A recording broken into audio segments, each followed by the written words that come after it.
INS Surat પહેલીવાર પહોંચ્યું Hazira port. Bharat Pakistan વચ્ચે સર્જાયેલી તણાવની સ્થિતિ વચ્ચે ભારતીય નૌકાદળની તાકાતનું પ્રતીક અત્યાધુનિક યુદ્ધ જહાજ આઈએનએસ સુરત આજે સુરતના હજીરા પોર્ટ ખાતે પહોંચ્યું છે।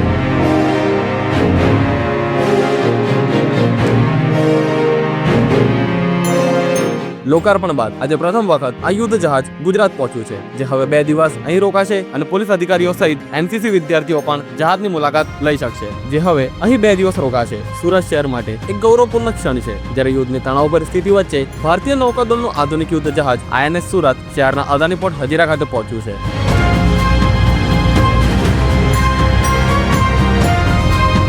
આ જહાજ ભારતમાં બનેલું સૌથી આધુનિક ટેકનોલોજીથી સજ્જ મિસાઇલ ડિસ્ટ્રોયર છે। આ આઈએનએસ સુરતનું આગમન એ સંકેત આપે છે કે ભારત યુદ્ધ જેવી કોઈ પણ પરિસ્થિતિ માટે સંપૂર્ણ રીતે તૈયાર છે। ખાસ કરીને જ્યારે પાકિસ્તાન અને ચીન વચ્ચે તણાવની સ્થિતિ ઊભી થઈ છે, ત્યારે ભારત પોતાના લશ્કરી સાધનો અને શક્તિનું પ્રદર્શન કરીને દુશ્મનોને સ્પષ્ટ સંદેશ આપી રહ્યો છે કે દેશ સંપ્રભુતા માટે કોઈ પણ મૂલ્ય ચૂકવવા તૈયાર છે।